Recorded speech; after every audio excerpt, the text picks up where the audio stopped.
हे YouTube family, स्वागत कर रहा हूँ आप सभी का हमारे प्यारे से चैनल स्काईकॉम अकेडमी में।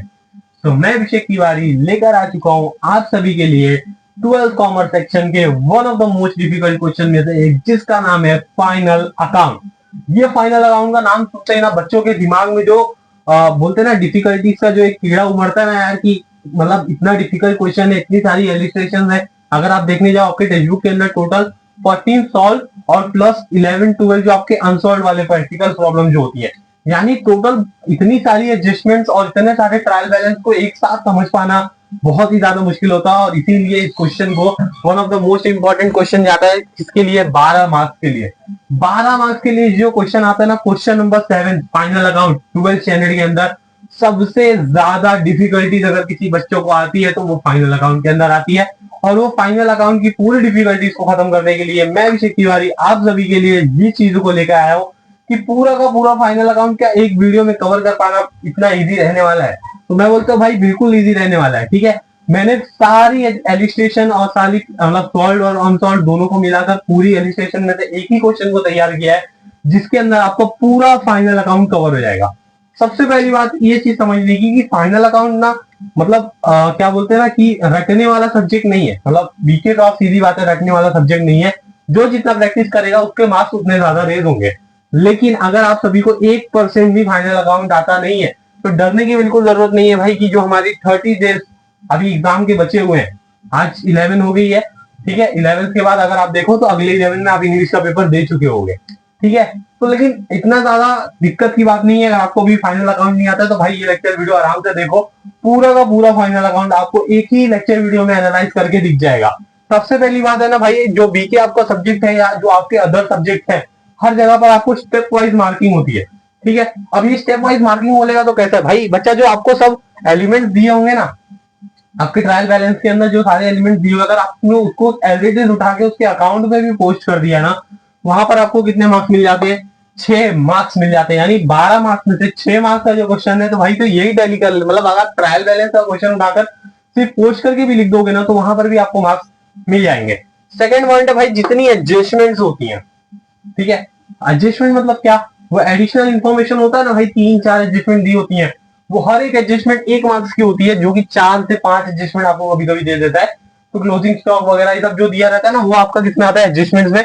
तो सारी एडजस्टमेंट देखेंगे, ट्रायल बैलेंस देखेंगे, और साथ ही साथ देखेंगे भाई कि जो नेक्स्ट आप बोलोगे सर 6 + 4 = 10, तो 2 मार्क्स कहाँ गया? 2 मार्क्स आपको टैली के ऊपर रहता है। बैलेंस शीट पे टैली का मार्क्स नहीं होता है। लेकिन जब आपका पेपर मतलब आप 80 आउट ऑफ 80 का स्कोर करने जा रहे रहोगे, अगर वहां पर आपने बैलेंस शीट टैली नहीं किया तो एग्जामिनर वहां पर मार्क्स डिडक्ट कर देता है। तो भाई, और how to solve the problem, ठीक है, कि प्रॉब्लम को सॉल्व कैसे करेंगे। तो आज की लेक्चर वीडियो में ये सारे टॉपिक्स को कवर करते हैं और हमारा फाइनल अकाउंट का 12 मार्क्स का क्वेश्चन हमारे बोर्ड एग्जाम के लिए फिक्स करते हैं, ठीक है। आइए स्टार्ट करते हैं। तो अब आप सभी को यहाँ पर एक साइड स्क्रीन जो है विजिबल हो रही होगी।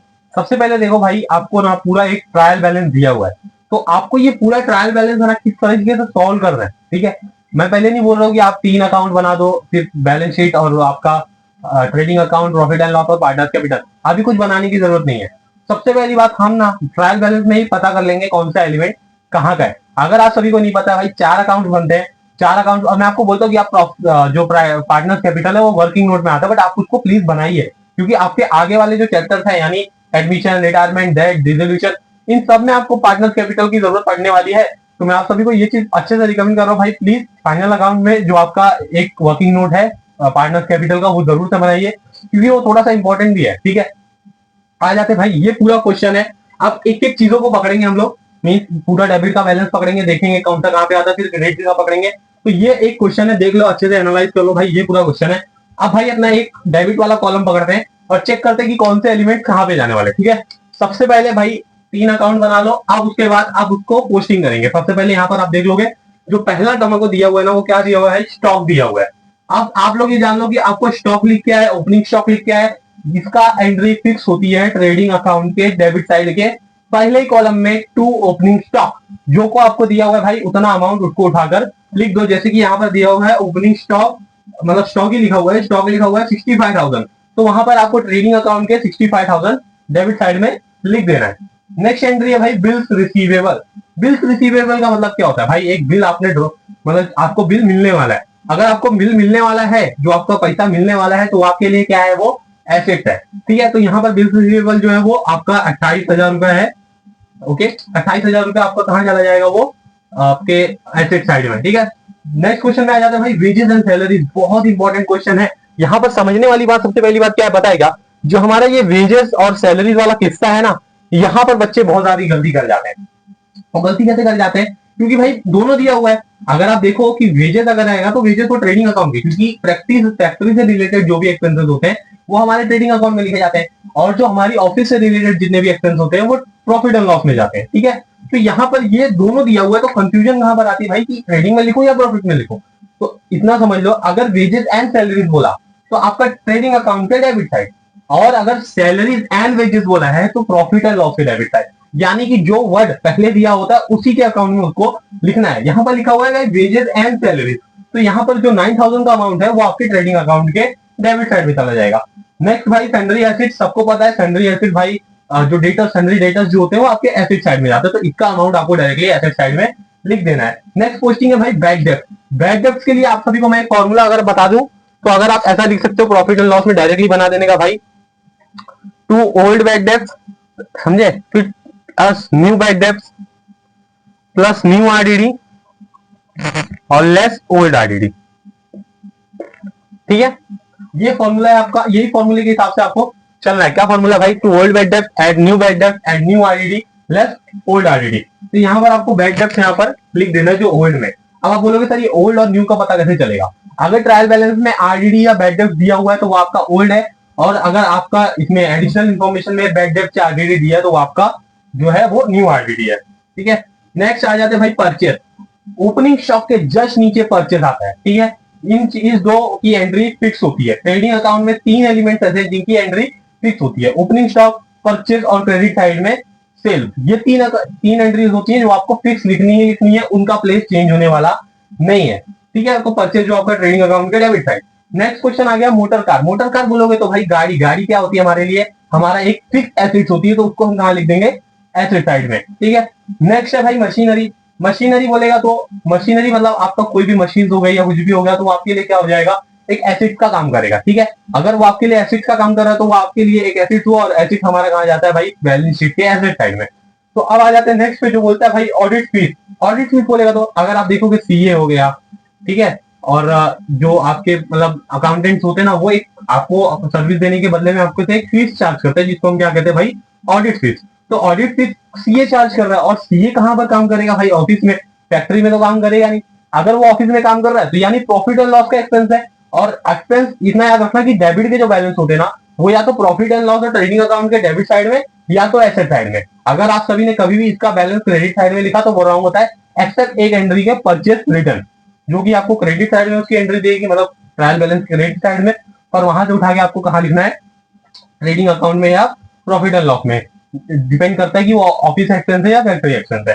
ठीक है, फिर आ जाते हैं भाई आपका सेल्स रिटर्न पे। सेल्स रिटर्न मतलब देखो यहाँ पर सेल्स रिटर्न यहाँ पर दिया हुआ है, कहां पर दिया है, डेबिट बैलेंस में, लेकिन इसकी जो एंट्री होगी ना वो कहां पर पास होगी, आपके जो नेक्स्ट पॉइंट आता है। नेक्स्ट पॉइंट कहां बोलेगा, मतलब जिससे आपका क्रेडिट साइड में आप लिखते हैं ना बाय सेल्स, तो अभी मैंने ऊपर आपको बताया ना, जो हमने टू परचेज लिखा, वो परचेज रिटर्न का जो अमाउंट रहेगा वो क्रेडिट बैलेंस में होता है, लेकिन उसकी एंट्री डेबिट में आती है। तो ये एक ही एंट्री ऐसी है जिसकी अदला बदली होती है, मतलब अगर वो परचेज है तो वो क्रेडिट में दिया रहेगा पर लिखना डेबिट में है, और इसमें डेबिट में दिया रहेगा और क्रेडिट में लिखना है। तो सेल्स रिटर्न की जो एंट्री होगी वो आपकी चली जाएगी भाई ट्रेडिंग अकाउंट के जो आपका क्रेडिट साइड में। ठीक है, सेल्स में से लेस हो जाता है। नेक्स्ट आ जाता है भाई डिस्काउंट। डिस्काउंट मतलब क्या, आपने किसी को डिस्काउंट दिया, अब आप सीधा आपकी फैक्ट्री से डिस्काउंट देते नहीं हो, ठीक है, आपने जो ऑफिस का एक्सपेंस होता है तो वहां पर आपको प्रॉफिट एंड लॉस के डेबिट साइड में इसकी एंट्री लिखनी है। नेक्स्ट क्वेश्चन है भाई बिल्डिंग। बिल्डिंग का मतलब क्या भाई, कोई भी एक बिल्डिंग, कोई भी एक जगह, तो वहां पर आपके लिए वो जगह क्या हो जाएगी, एसेट हो जाएगी, तो इसको आप उठा के बैलेंस शीट के एसेट साइड में लेते हो। आपको दिख रहा है कितना इजी है ये, फटाफट पोस्टिंग कर ले रहे हैं हम लोग। ठीक है, आ जाते हैं नेक्स्ट भाई cash at bank. Cash at bank आप बोलोगे भाई बैंक में मेरे पास कैश पड़ा हुआ है। अब आप देखो कि कैश एट बैंक मतलब बैंक के अंदर कैश पड़ा है, और पैसा हमेशा हमारे लिए एक एसेट का काम करता है, तो सीधी सी बात है उठा के एसेट साइड में लिख दो। नेक्स्ट आ जाते हैं भाई 10% इन्वेस्टमेंट। अब आ जाओ हिडन एडजस्टमेंट पे। देखो इन्वेस्टमेंट पे बोलता है भाई 10% इन्वेस्टमेंट है। 10% इन्वेस्टमेंट बोलेगा तो देखो इन्वेस्टमेंट कितने का है उसकी, सबसे पहली बात देख लो, इन्वेस्टमेंट है 2000 की, ठीक है, लेकिन बोलता है 10% इन्वेस्ट, ये करे क्या बोलते हैं 10% इंटरेस्ट है, यानी कि अगर 2000 की इन्वेस्टमेंट है और उस पर 10% जो है ना वो आपको इंटरेस्ट लग रहा है, समझ रहे हो, 10% आपको इंटरेस्ट भी लग रहा है, जितने की इन्वेस्टमेंट है ठीक है, बट आपको 10% इन्वेस्टमेंट पे जो इंटरेस्ट पे करने का है। तो इसकी पहली एंट्री याद रख लेना, यहाँ पर दो अगर मैं कट कर दूं तो 200 रुपए आ रहा है, यानी टोटल कितना भरना है 2200।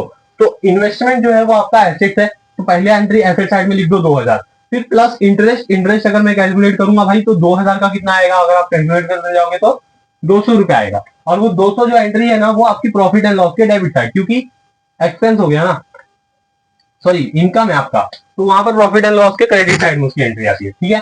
तो आ जाते फिर नेक्स्ट क्वेश्चन में, जो क्या बोलता है भाई, एडवर्टाइजमेंट पेड फॉर 9 मंथ, और रुपीज कितना है 4500, 9 मंथ के लिए पे किया है 4500, बट हम लोग जब क्लोजिंग बैलेंस बनाते हैं ना तो कितने का बनाते हैं भाई, पूरे साल का बनाते हैं, यानी 12 महीने का। भरा कितने महीने का, 9 महीने का, यानी अभी भी 3 महीने का बाकी है, और आप कैलकुलेट करने जाओगे तो 1 महीने का कितना इसको पड़ रहा है, अगर आप हम लोग देखने जाएंगे तो शायद 500 रुपीज पड़ रहा है, 500 रुपीज अगर मैं कैलकुलेट करने जाऊंगा तो 500 रुपीज इसको पूरे मतलब इसका पड़ रहा है।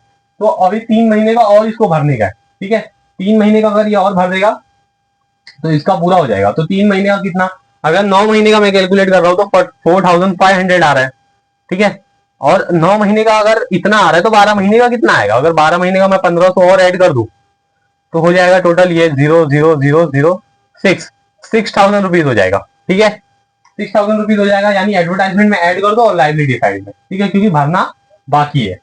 नेक्स्ट आ जाते हैं भाई रॉयल्टीज, रॉयल्टीज मतलब क्या, आपका जो ट्रेडिंग अकाउंट के डेबिट साइड, ठीक है।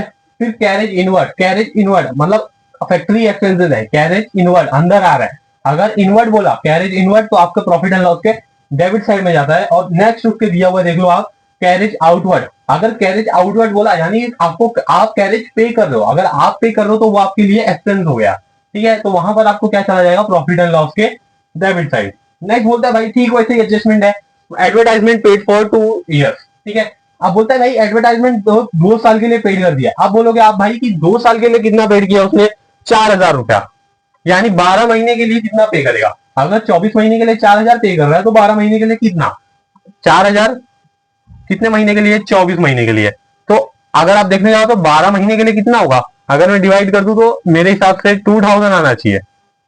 अब ये 2000 क्या आपका प्रीपेड है, तो एडवर्टाइजमेंट पे लेस करना है और आपके एसेट साइड में, ठीक है, तो इसकी एंट्री इस तरीके से आती है। आप देख लो आपकी बुक्स के अंदर जितनी भी हिडन एडजस्टमेंट है, अगर आप लोगों को थोड़ा भी आइडिया है फाइनल अकाउंट का और आप ये क्वेश्चन सॉल्व करते हो, आपका पूरा फाइनल अकाउंट यहाँ पर कवर हो जाने वाला है। नेक्स्ट आ जाते भाई, देखते 12% गवर्नमेंट बॉन्ड परचेस एट 1/1/2019, ठीक है, बोलता है भाई कि 1/1/2019 में उसने परचेस किया है, और हमारा यहाँ पर ये जो बैलेंस है ना वो मार्च में एंड हो जाएगा, ठीक है। गवर्नमेंट बॉन्ड कितना बोल रहा है, 12%, और वैल्यू कितनी दी हुई है, 15,000 रुपया। अगर मैं देखने जाऊं तो 15,000 मेरा गवर्नमेंट बॉन्ड है, सॉरी हाँ मार्कर नहीं चल रहा है, अगर मैं देखने जाऊं तो भाई 15,000 रुपए का मेरा क्या है, गवर्नमेंट बॉन्ड है, जिसमें मेरे को 12% का इंटरेस्ट पे करना है, कितने परसेंट का, 12% का। अगर मैं कट कर दूं तो 150 इंटू 12, अब मैं देखने जाऊं तो 2 0 0 5 2 10 का 0 आता है, 1 2 2 4 2 2 200 2 3 300 हो गया, और प्लस 150 तो 0,081, 1800 रुपए आ रहा है। लेकिन लेकिन लेकिन आप लोग थोड़ा सा ध्यान दो, बोलता है परचेज ऑन 1/1/2019, यानी कि जनवरी में परचेज किया और मार्च में एंड हो जा रहा है ईयर, तो यूज कितने महीने किया, 3 महीने। अब मुझे बताओ आप कोई भी चीज 3 महीना यूज करोगे तो क्या उसका जो डेप्रिसिएशन होगा आप क्या पूरा पूरे साल भर का देने वाले हो क्या, नहीं, 3 महीने का ही भरोगे। तो यहाँ पर सिर्फ क्या करना है, डिवाइड बाय 3, तो ये जो इंटू है इसको भाई डिवाइड से 3 से डिवाइड कर दो, 12 महीने में से सिर्फ 3 महीना यूज किया है, 3 1 3 3 4 12 4 1 4 4 4 16 बचा 4 4 5 20 4 6 24 4 7 4 9 36 और बचा 4 4 10 40, मतलब आपको कितना 490 समथिंग कुछ आ रहा है, ठीक है। तो वो आपका क्या है भाई, उतने महीने के लिए उसने यूज किया, तो उतना ही आपको जो ये मिलने वाला है अमाउंट जो रिसीव होने वाला है वो सिर्फ उतने पे ही होगा। और याद रखना गवर्नमेंट बॉन्ड हमारे लिए हमेशा एसेट होता है, तो वो आपकी एंट्री चली जाएगी एसेट साइड के अंदर। नेक्स्ट आ जा रहे हैं भाई, देखो एकदम सेम क्वेश्चन है, इंश्योरेंस, इंश्योरेंस कहाँ लिखते हैं, पहले प्रॉफिट एंड लॉस के डेबिट साइड, और जैसे प्रॉफिट एंड लॉस के डेबिट साइड में हम उसको लिख देंगे, बोलता है भाई सिर्फ 9 महीने के लिए भरा है। अगर आप लोग देखो तो एडवर्टाइजमेंट में भी तो सेम चीज हुई थी ना, एडवर्टाइजमेंट में भी अगर देखने जाएंगे तो वो भी बोल रहा था पेड फॉर 9 मंथ, यहाँ पे भी बोलता है भाई सिर्फ 9 मंथ का 9,000 रुपया भरा है, तो बाकी के 3 महीने का भरेगा। तो अगर मैं देखने जाऊँ तो 1,000 रुपया पर मंथ भर रहा है, तो 9 महीने का 9,000। तो अगर मैं 3,000 और ऐड कर दूं तो वो 12 महीने का हो गया, यानी 12,000 रुपया। और जो 3 महीना आउटस्टैंडिंग है, तो वहां पर आउटस्टैंडिंग प्लस होता है और दूसरा चला जाएगा इफेक्ट लाइबिलिटी साइड में। ठीक है। और फिर आ जाते हैं भाई जो नेक्स्ट पे, जो कहता है भाई मशीनरी। मशीनरी कितने का बोल रहा है? 25,000। अब ये थोड़ा एंट्री जो है वो थोड़ा सा कॉम्प्लिकेटेड है। अब ये कॉम्प्लिकेटेड क्यों है, मैं आप सभी को ये चीज बताता हूँ। एक सेकेंड ना, ये एंट्री थोड़ी सी कॉम्प्लिकेटेड क्यों है मैं आप लोग को इसलिए बता रहा हूँ, क्योंकि ये ऐसी एंट्री ना बोर्ड में अक्सर करके पूछता है। देखो मशीनरी है कितने की, सबसे पहले देखने की बात वो होती है। यानी मशीनरी है मेरी 25,000 रुपए की। अब देखो इसमें क्या बोल रहा है कि मशीनरी 25,000 की तो है, लेकिन एक मशीनरी है जो कि 15,000 की है, और एक मशीनरी है जो 10,000 की है, और एक 15,000 की है। ठीक है। आप लोग इतना समझ लो कि एक मशीनरी जो है वो 10,000 की है और एक मशीनरी 15,000 की है। और मैं फॉर एग्जाम्पल अगर लेने जाऊंगा ना अगर डेप्रिसिएशन, तो ये जो मशीनरी है ना, ये कब खरीद के लेके आया उसने? 1/10/18 को, और ये मशीनरी आपके पूरे साल यूज हुई है। अगर मैं 10 को दे दूं तो अक्टूबर, अक्टूबर, नवंबर, दिसंबर, जनवरी, फरवरी, मार्च, 6 महीना इसने इसको यूज किया है, और इसको यूज किया नहीं है। ठीक है, ये चीज आप रखो। अगर आप देखने जाओ तो इसको सिर्फ 6 महीना यूज किया, और इसको पूरा साल भर। अगर मैं इसको डेप्रिसिएशन 10% निकालने बोलूंगा आप सबको, तो इस पे तो आपका पूरा 10% निकलेगा 1,500 रुपया, लेकिन इस पे नहीं निकलेगा। इस पे निकलेगा भाई कि आपका 10% कैसे निकालने का, 10। अगर मैं देखना चाहूँ तो 10% ऐसा होगा। ठीक है, लेकिन आपका यूज कितने महीने हुआ है? 6 महीने, तो आप पूरे साल का दोगे नहीं, तो वहां पर सिर्फ 6 महीना और डिवाइड बाय 12, तो 1 जा 4 जा, ठीक है, 2 3 जा और 2 4 जा 12, 2 6 जा 12, सॉरी। आप देख सकते हो 6 1 जा 6, 6 2 जा 12। ठीक है, यहाँ पे 0 0 कट, 0 कट, और इसको अगर मैं इसे डिवाइड कर दूं तो 2 1 जा 2, 2 5 जा 10, और आंसर आ गया 500। अगर अब मैं इसको प्लस कर दूं 500 से, तो आंसर कितना आ जाएगा? 2,000 रुपया। ठीक है, यहाँ पर कितना आ जाएगा? 2,000 रुपया। यानी कि आपका अमाउंट पे कितना किया आपने?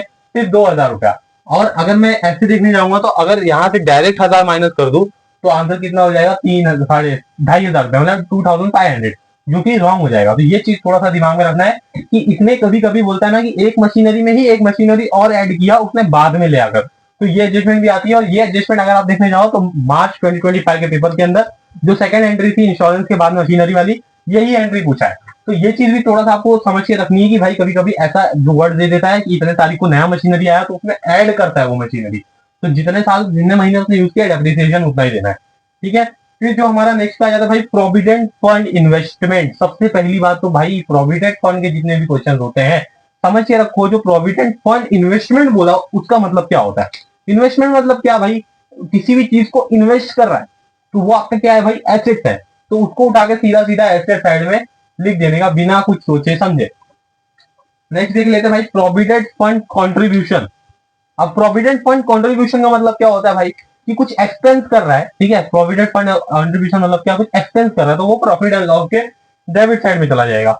नेक्स्ट आता है भाई मोटिव पावर। मोटिव पावर का मतलब क्या होता है? किसी भी चीज, मतलब मोटिव पावर बोलेगा तो एक फैक्ट्री आप चला रहे हो फॉर एग्जाम्पल, और एक फैक्ट्री के अंदर आपको किसी चीज का पावर लग रहा है, मोटर पावर लग रहा है, तो वहां पर वो जो मोटिव पावर का जो वो आता है ना, वो आपको प्रॉफिट एंड लॉस के सॉरी ट्रेडिंग अकाउंट के डेबिट साइड में आता है। और मैं आप सभी को थोड़ा सा रिक्वेस्ट करता हूँ कि आपकी टेक्स्ट बुक के अंदर जो ट्रायल बैलेंस और ये दिया हुआ ना, इसको पूरी अच्छी तरीके से थोड़ा सा याद कर लो, एक बार देख लो कि कौन से एलिमेंट कहाँ पर पोस्ट होते हैं। तो 6 मार्क्स जो आपके पोस्टिंग है ना, वो तो आपको एकदम आसानी से मिल जाएंगे। आप देख सकते हो कि इस क्वेश्चन को हम टैली करते टाइम कितना इजी तरीके से करते, मतलब सॉरी पोस्टिंग करते टाइम कितने इजी तरीके से पोस्ट कर पा रहे हैं। नेक्स्ट आ जाते हैं भाई जो बोलता है कि ड्रॉइंग्स दया। अच्छा, अब ये चीज याद कर लेना, मैं इसीलिए मैं आपको बोल रहा था कि आप पार्टनर्स कैपिटल जरूर से बनाओ। मैं क्यों बोल रहा हूँ भाई? पार्टनर्स कैपिटल में जब ये ड्रॉइंग वगैरह की एंट्री आती है ना, तो वो बैलेंस शीट के अंदर बहुत पूरा घचड़ मचड़ हो जाता है, और उसको उतना कैलकुलेशन करते टाइम में बहुत ज्यादा टाइम गुजर जाता है और हमको पता नहीं चलता है, और पेपर में 180 मिनट मिलते हैं। तो प्लीज अपनी राइटिंग को शुरू से ही पास रखना, वरना बच्चे क्या करते हैं शुरू से तो एकदम सजा सजा के लिखते हैं, फिर एंड में आके ना उनकी राइटिंग एकदम ऐसा उसकी तरह हो जाती है, क्या बोलते हैं, चाइनीज में लिखना शुरू कर देते हैं। तो भाई ऐसा मत करना, शुरू से ही ज्यादा फास्ट नहीं ज्यादा स्लो नहीं, एक अच्छी स्पीड मेंटेन करके रखना, जो कि आपको आगे आगे मतलब जो पेपर होगा उसमें हेल्प कर देगी। फिर जो नेक्स्ट आ जाते हैं भाई वो क्या बोलता है? कन्वीनियंस। कन्वीनियंस मतलब क्या होता है? ठीक है, क्षमा का भी वही है, आपको 2 अकाउंट बनाने, दया और क्षमा, और वहां पर दोनों का अमाउंट पोस्ट कर देना ड्रॉइंग से। इसकी दूसरी इफेक्ट एंट्री कुछ होती भी नहीं है, सीधा एक ही पोस्टिंग होती है, वो पार्टनर कैपिटल के डेबिट साइड में। ठीक है, फिर आ जाते हैं नेक्स्ट कन्वीनियंस। अब कन्वीनियंस मतलब क्या होता है भाई, किसी भी चीज को आपको पैसा पे कर रहे हो, ऑफिस से रिलेटेड एक्सपेंसेस है, तो सीधी सी बात है प्रॉफिट एंड लॉस के डेबिट साइड में। Next question, copyright. कॉपीराइट आप देखने जाओगे तो कॉपीराइट हमेशा एक एसेट होता है, ठीक है, जिसको हम इनटेंजिबल एसेट बोलते हैं। कॉपीराइट कभी दिखता है क्या, मेरे को बताओ आप लोग, कभी कभी नहीं दिखेगा आपको कॉपीराइट। बट आपको कॉपीराइट जब लगता है ना, तो वो सामने वाले जो जो भी कॉपीराइट आपको पे, वो कॉपीराइट क्लेम करेगा, तो आपको उस चैनल पे शो करेगा कि कॉपीराइट आपको लगा है, बट वो कहीं आपको दिखेगा नहीं। तो उसको आप क्या बोलते हैं, इनटेंजिबल एसेट्स बोलते हैं, और जो भी एसेट्स आया तो वो बैलेंस शीट के एसेट साइड में। नेक्स्ट आ जाते हैं भाई 8% डिवेंचर ऑन 1/7/2018। समझ लो कि डेवेंचर का मतलब क्या होता है, आपका जो स्टॉक्स वगैरह के रिलेटेड में जो डेवेंचर्स आपको मिलते हैं, तो आपके लिए सबसे पहली बात तो एसेट्स है। तो जो अमाउंट है ना, वो सीधा सीधा ले जाके आपको एसेट साइड में लिख देना है। लेकिन परचेस कब किया है, 1/7/18 को, ठीक है, मतलब जब भी लेकर आया तो कब लेके आया डेवेंचर, 1/7/18 को लेके आया, यानी 7 बोलेंगे तो आप उन जुलाई समथिंग, ठीक है, हाँ जुलाई में अगर लेके आया तो जुलाई, अगस्त, सितंबर, अक्टूबर, नवंबर, दिसंबर, जनवरी, फरवरी, मार्च, 9 मंथ के लिए। अब आपको जो इंटरेस्ट मिलेगा ना, वो कितने महीने के लिए मिलेगा, 9 महीने के लिए मिलेगा। और वो कैसे मिलेगा, देखो आपका अमाउंट कितना है डिवेंचर्स का, 8,000 इंटू भाई आप देखने जाओगे तो 8% इंटरेस्ट है, 8% इंटरेस्ट है। और उसके साथ साथ में अगर मैं देखूं तो सिर्फ उसने 9 महीना ही, मतलब 9 महीने पहले ही डिवेंचर्स मिला, तो इसको ऐसे हो जाएगा। अगर आप अब इसको सॉल्व करोगे तो आपको जो आंसर आएगा वही आपका इंटरेस्ट होता है, और उसका इफेक्ट होता है भाई डिवेंचर्स में ऐड करो और आपके इनकम साइड में लिखो उसको, और बस बात खत्म हो जाती है, ठीक है। नेक्स्ट आ जाते हैं भाई, नेक्स्ट बोलते देखते क्या बोलता है। कस्टम ड्यूटी का मतलब क्या होता है, कस्टम ड्यूटी पे कर रहे हो आप, ठीक है। जहां भी ये वर्ड दिखा कस्टम ड्यूटी, ये आपका फैक्ट्री से रिलेटेड एक्सपेंस होता है, तो हमेशा इसको हम लिखते हैं ट्रेडिंग अकाउंट के डेबिट साइड में। नेक्स्ट भाई लीगल चार्जेस। लीगल चार्जेस का मतलब क्या होता है भाई, कुछ भी लीगल चार्जेस है उसको पे कर रहा है, और ये एक्सपेंसेस जो होते हैं ना, वो आपके ऑफिस से रिलेटेड होते हैं, तो ये आपका प्रॉफिट एंड लॉस के डेबिट में चला जाता है। Last, warehouse rent. Warehouse किसके लिए यूज में आता है, आप मुझे बताओ कि ऑफिस में कुछ ऐसी चीजें होती है जो वेयर हाउस में रखी जाती है, नहीं। फैक्ट्री में ऐसी चीजें होती है भाई, कुछ भी चीजें प्रोड्यूस कर रहा है तो उनको रखने के लिए जगह चाहिए, और जब आपको जगह चाहिए रहती है ना, तो आप उसको कहां पर लिखते हो ना, आपको सभी को पता है, ट्रेडिंग अकाउंट के डेबिट साइड में। अगर आपको सिर्फ रेंट बोला है, ठीक है, ये भी चीज याद में रखना, अगर सिर्फ रेंट बोला है ना, तो रेंट का जो अमाउंट होगा वो आपका प्रॉफिट एंड लॉस में जाएगा। बट यहाँ पर देखो स्पेसिफिकली मेंशन किया भाई वेयर हाउस रेंट है। अगर आप यहाँ देखने जाओगे तो यहाँ पे क्या दिया भाई, वेयर हाउस रेंट। अगर ऐसा चीज आपको यहाँ पे देखने को मिलती है ना, अगर वेयर हाउस, अगर ऐसा फैक्ट्री से रिलेटेड आपको कोई वर्ड उसमें दिया हुआ है रेंट से, मतलब रेंट भी दिया बट फैक्ट्री का वर्ड है, तो वहां पर आपको ट्रेडिंग अकाउंट के डेबिट में लिखना है। तो ये था हमारा डेबिट का balance. Now comes to the credit balance, जो भाई क्रेडिट में कैसे बैलेंसेस आते हैं। और मैं आप सभी को बोल रहा हूँ, इसके बाहर की कोई भी ट्रायल बैलेंस के एलिमेंट आने वाले नहीं है, सिर्फ आपको अंदर का जो अमाउंट है वही चेंज होने वाला है, दूसरा कुछ चेंज नहीं होगा। हिडन एडजस्टमेंट सब सेम रहती है, और साथ ही साथ सारे एलिमेंट भी सेम रहते हैं। एक ऐसा एलिमेंट इसके अलावा नहीं होगा जो आपको आपके ट्रायल बैलेंस में लिमिट है। और आप सभी को अगर नहीं विश्वास हो तो आप भाई पिछले 5 ईयर के क्वेश्चन पेपर्स भी उठाकर देख लो, अगर इसके बाहर का कोई भी एलिमेंट दिख गया ना, तो कमेंट बॉक्स में बता देना कि सर इसके बाहर का कोई एलिमेंट आया है। भाई फिर देखते हैं नेक्स्ट पे, ठीक है, कोई बात नहीं है, आगे देखते हैं। आगे भाई क्रेडिट बैलेंस यहाँ पर आपको शो हो रहा होगा। सबसे पहले क्रेडिट बैलेंस में दिया जर्नल रिजर्व। आप बोलोगे सर ये जर्नल रिजर्व का मतलब होता क्या है, भाई रिजर्व फंड कुछ भी ऐसा आया, ठीक है, अगर फंड हो गया, रिजर्व हो गया, तो ये जो चीजें होती है ना, ये एक बैलेंस को प्रिजर्व करके रखते हैं, ठीक है, मतलब बचा के रखते हैं, तो वो हमारे लिए क्या होता है, लाइबिलिटी होती है, ठीक है। तो सबसे पहली बात, अगर जर्नल रिजर्व दिया है तो उसको या तो आपको कुछ भी कर सकते हो आप, जैसे अगर आप उसको पार्टनर कैपिटल को डिस्ट्रीब्यूट भी कर सकते हो, आप डायरेक्टली भी लिख सकते हो, क्योंकि जब आप पार्टनर्स को डिस्ट्रीब्यूट करोगे बाय जर्नल रिजर्व करके, तो वो अमाउंट टैली होने के बाद वो बैलेंस शीट में ही आने वाला, तो आप उसको डायरेक्टली बैलेंस शीट में लाइबिलिटी साइड में लिख दो। और एक इंपॉर्टेंट बात, क्रेडिट का जो बैलेंस होता है वो प्रॉफिट एंड लॉस और ट्रेडिंग अकाउंट के क्रेडिट साइड में या तो आपके लाइबिलिटी साइड में जाता है, और दूसरा इसका इफेक्ट होता नहीं है। जैसे मैंने बोला था, सिवाय एक एंट्री के जो परचेज रिटर्न की होगी, उसका अमाउंट वो डेबिट साइड में जाता है, उसके अलावा कोई भी एंट्री ऐसी नहीं होगी जो डेबिट साइड में जाएगी, ठीक है। आगे बढ़ते हैं। कैपिटल दिया हुआ है, मैंने बोला था आपको सभी को पार्टनर्स कैपिटल बनाने के लिए, तो पार्टनर्स कैपिटल के क्रेडिट साइड में बाय बैलेंस ब्रॉट डाउन करके उसका दोनों अमाउंट लिख देने का। नेक्स्ट भाई आ जाते हैं क्रेडिटर्स के ऊपर। क्रेडिटर्स मतलब क्या होता है भाई, जो आपको पैसा पे करना है। अगर आप देखने जाओ तो डेटर्स, सन्ड्री डेटर्स मतलब क्या होता था, जहां से पैसा मिलता है वो हमारे डेटर्स है, जिनको हमको पैसा पे करना है वो हमारे लिए क्रेडिटर्स है। और इतनी इसीलिए चीजों को मैं आपको बताने वाला इतने डिटेल में नहीं जाऊंगा, क्योंकि भाई 12th में आए हैं, 11th में ही debit credit debtors sundry creditors पड़ा हुआ है, और नहीं भी पढ़ा तो हमारी 11th की वीडियो ऑलरेडी पड़ी हुई है, जरूर से जाके देखिए। नेक्स्ट पे आ जाते हैं भाई, और ऐसा मत सोचो कि भाई 12th में आ गए तो 11th का, क्योंकि बीके में आपको आपका जो बेस होता है ना वो अच्छे से क्लियर होगा, तो ये चीजें आपको कोचिंग करने के लिए कितनी आसान हो रही है आप खुद देख सकते हो। और ये फाइनल अकाउंट हमने 11th स्टैंडर्ड में भी पढ़ा हुआ है। नेक्स्ट आ जाते हैं भाई आरडीडी। आरडीडी कॉल आ रहा है भाई। आरडीडी का मतलब क्या बोला था, old bad debts plus new bad debts plus new RDD less old RDD. यहाँ पर भी तो वही है ना भाई, देखो ट्रायल बैलेंस में दिया हुआ है आपका बैड डेट, तो ओल्ड बैड डेट। अब भाई ओल्ड आरडीडी दी हुई है, कितनी दी है 1800, तो 1800 की जगह पे 1800 लिख दो, ठीक है, ओल्ड आरडीडी की जगह पे। फिर नेक्स्ट आ जाते हैं भाई आउट सॉरी सेल्स। आप सेल्स देखने जाओ तो सेल्स आपके ट्रेडिंग अकाउंट के क्रेडिट साइड में जाता है, ठीक है। नेक्स्ट आ जाते हैं purchase return. Purchase return trading account के डेबिट साइड। मैंने बोला था सिर्फ एक ही एंट्री ऐसी होती है दोनों बैलेंस के अंदर, जो आपका परचेस रिटर्न या sales return, return inward return outward दोनों का मतलब सेम होता है। फिर आ जाते हैं भाई डिस्काउंट। डिस्काउंट अब यहाँ पर आप बोलोगे सर वहां पर भी डिस्काउंट था यहाँ पर भी डिस्काउंट है, तो आप क्या करने का है, देखो अगर डेबिट में बैलेंस दिया है डिस्काउंट करके, मैं क्या बोल रहा हूँ, अगर डेबिट में डिस्काउंट करके बैलेंस दिया है तो प्रॉफिट एंड लॉस के डेबिट साइड, और अगर क्रेडिट में दिया है डिस्काउंट करके तो प्रॉफिट एंड लॉस के क्रेडिट साइड। ना भाई इनकम मिल रही है ना, आप किसी भी चीज को पे कर रहे थे बट आपको उस पर डिस्काउंट मिल गया, तो मेरे लिए तो वो इनकम हो गई ना, तो यहाँ पर आपको उसको क्या करना है, प्रॉफिट एंड लॉस के क्रेडिट साइड में लिख देने का। नेक्स्ट आ जाता है भाई बिल्स पेबल। किसी को बिल्स पे करना, बिल्स रिसीवेबल क्या हो रहा था हमारे लिए, एसेट हो रहा था, ठीक उसी तरह से बिल्स पेबल हमारे लिए क्या हो जाएगा, लायबिलिटी हो जाएगी। प्रोविडेंट फंड, आज आप सोचो कि वहां पर दिया था provident fund investment, provident fund contribution, तो वहां पर हमने एसेट साइड में और आपके इसमें प्रॉफिट एंड लॉस में लिख दिया था डेबिट साइड में। बट अगर क्रेडिट साइड में प्रोविडेंट फंड दिया है तो मैंने बोला ना फ्रंट फंड हो गया, रिजर्व हो गया, ये सब क्या होता है हमारे लिए, लाइबिलिटी होती है। तो प्रोविडेंट फंड कहां पे चला जाएगा, आपके लाइबिलिटी साइड में। नेक्स्ट क्या होता है इंटरेस्ट ऑन प्रोविडेंट फंड।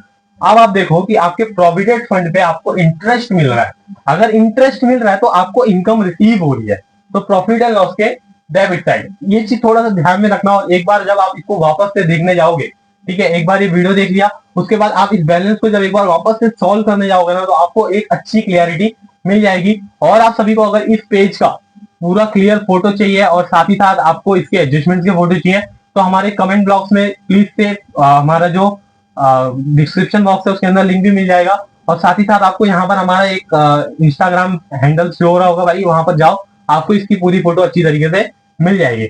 आ जाते हैं भाई नेक्स्ट के ऊपर 10% बैंक लोन 17/2018। अब मैं इसको इतना डिटेल में नहीं बताऊंगा, लेकिन आप सभी को बता दे रहा हूँ, देखो कि अगर 8% कितना दिया बैंक लोन दिया, बैंक लोन हमारा लाइबिलिटी होती है क्योंकि आपने बैंक से लोन लिया हुआ है, तो लाइबिलिटी साइड पहला इफेक्ट हो गया। लेकिन यहाँ पर हिडन एडजस्टमेंट दिया है 10%। आप अगर 10% आप देखने जाओगे तो 8000 का 10% कितना होता है, 800 रुपया, लेकिन भरा कितने का है, 6 महीने का भरा है। तो 800 का 6 अगर 12 महीने का, तो 6 महीने का, हाँ 6 महीने का कितना, अगर 800 रुपया हो रहा है तो सीधी सी बात है ना भाई 400 रुपया हो गया।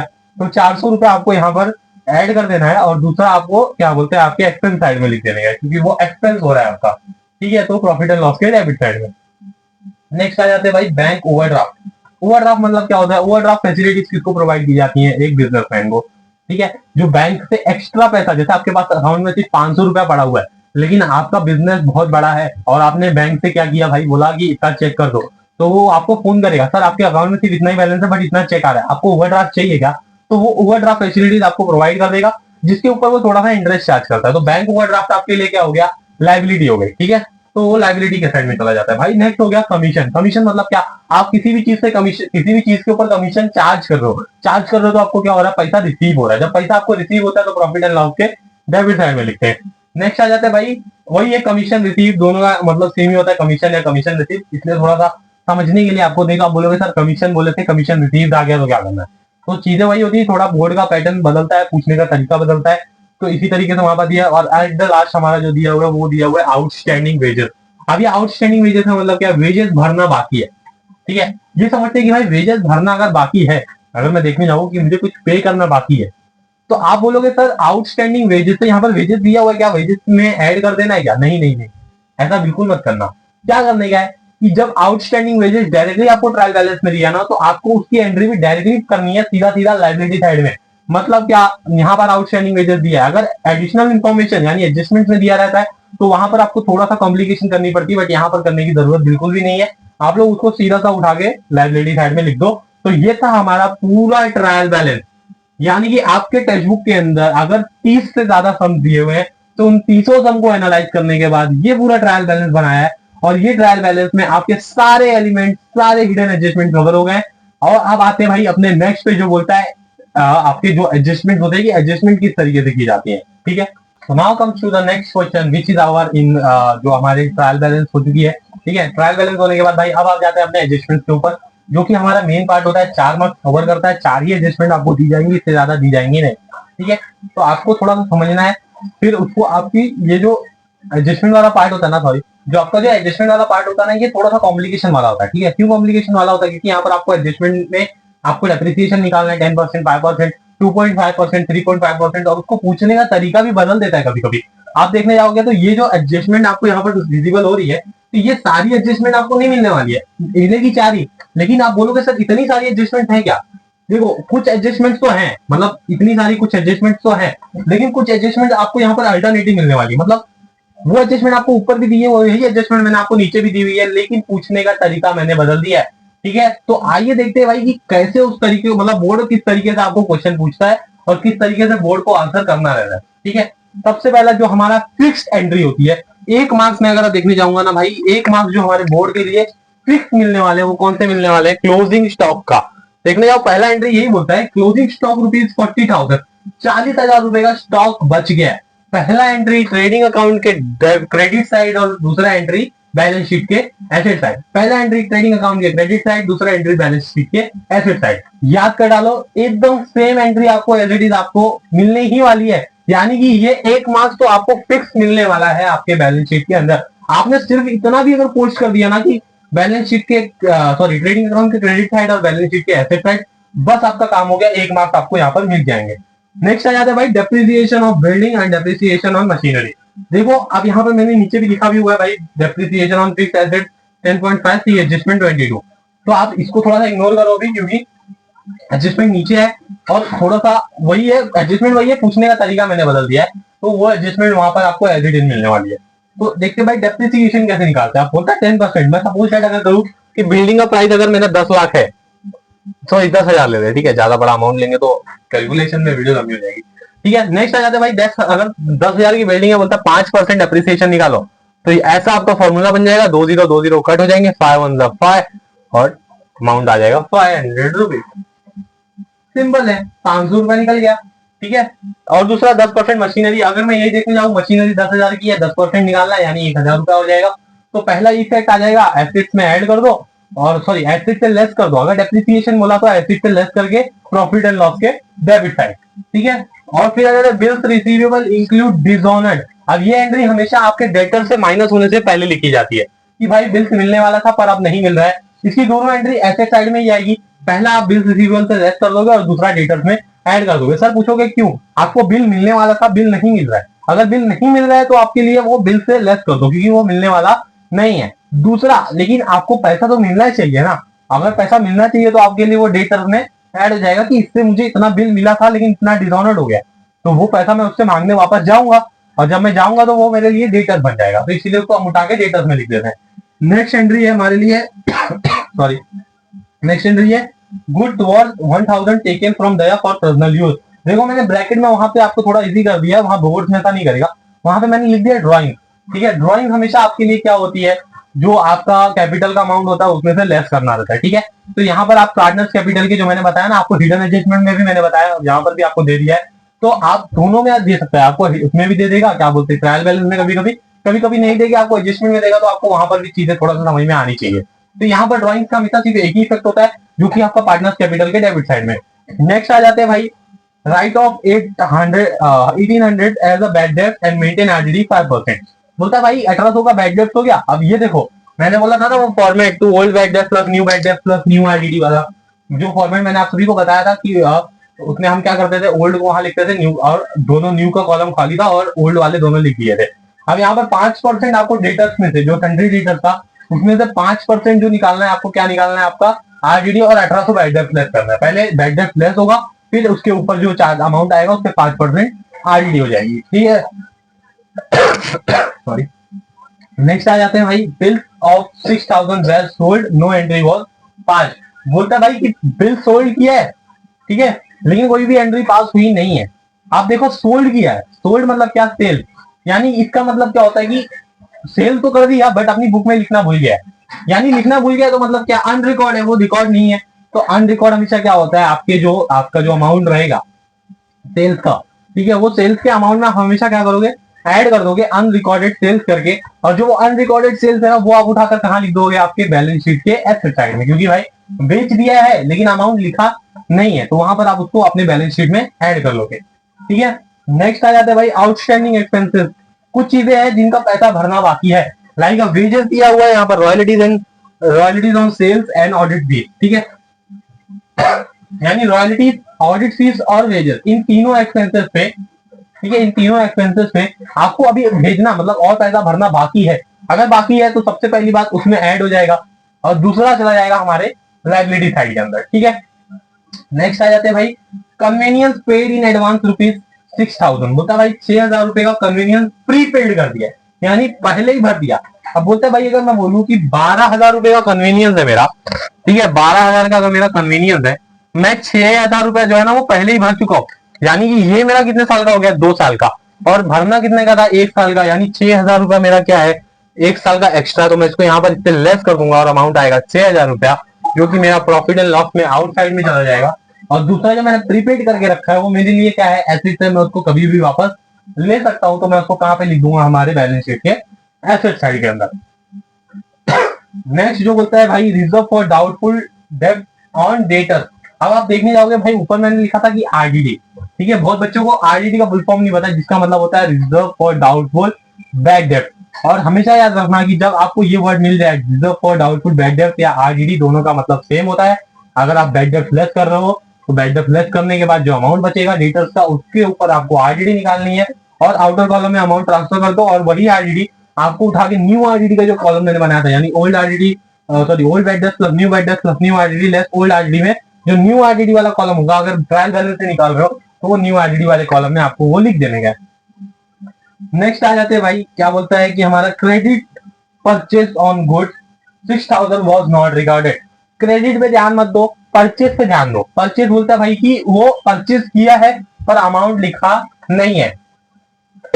जब अमाउंट नहीं लिखा हुआ है ना, तो इतना याद रखना, जब भी आपको अमाउंट नहीं लिखा है, जैसे मैंने क्या किया था, परचेज सॉरी सेल्स में ऐड कर दिया था और एसेट साइड में, यहाँ भी सेम एंट्री होगी, परचेज में ऐड हो जाएगा बट इस बार वो लाइबिलिटी साइड में जाएगा। अब आप पूछोगे क्यों, क्योंकि भाई पैसा खरीद मतलब सामान तो ले लिया था पर उसको क्या बोलते हैं, रिकॉर्ड नहीं किया, और जब रिकॉर्ड नहीं करेगा, जब उसको पे करना जाएगा तो वो आपके लिए क्या हो जाएगी, लाइबिलिटी हो जाएगी, इसलिए उसको हमको क्या लिखते हैं भाई, लाइबिलिटी साइड में। Comes to the next question which is interest on investment 8,000 still receivable. बोलता है भाई 8,000 रुपया इन्वेस्टमेंट के ऊपर अभी भी मिलना बाकी है। जब मिलना बाकी है, सीधी सी बात है, जब मिलना बाकी रहता है तो भाई आउटस्टैंडिंग है वो, तो वहां पर ऐड कर दो और अमाउंट आउटर कॉलम में। और जब आउटर कॉलम में जब अमाउंट लिखोगे तो 8,000 रुपया मिलना बाकी है, मिलना बाकी है, तो वो मेरे लिए क्या है भाई, इनकम होने वाली है, ठीक है। जो मिलना बाकी रहता है तो वहां पर उसको हम क्या लिख देंगे, प्रॉफिट एंड लॉस के डेबिट साइड में।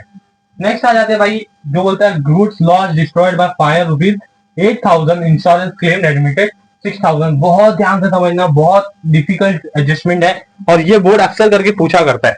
सबसे पहले हम देख लेते हैं भाई कि एडजस्टमेंट होती कैसी है। क्या बोल रहा है, 8,000 रुपए का लॉस हुआ है और इंश्योरेंस कंपनी से 6,000 क्लेम कर रही है। अब आप देखो कि जो 8,000 रुपए का लॉस हुआ है ना, ये तो सीधा ट्रेडिंग अकाउंट के क्रेडिट साइड में चला जाएगा। क्यों, क्योंकि भाई लॉस हो गया, ठीक है, फायर से गुड्स जल गए, तो 8,000 रुपया जो है वो डायरेक्टली आपका ट्रेडिंग अकाउंट की क्रेडिट साइड में। और जो 6,000 रुपया मिल रहा है ना, देखो गुड्स तो जल गए, मैंने तो उसको डायरेक्टली लिख दिया है। अब जो अमाउंट मिल रहा है मुझको ऑलरेडी, कितना मिल रहा है, 6,000 रुपया, तो मेरे लिए क्या हो गया, एसेट्स हो गया। तो दूसरा इफेक्ट कहां चला गया, एसेट साइड में।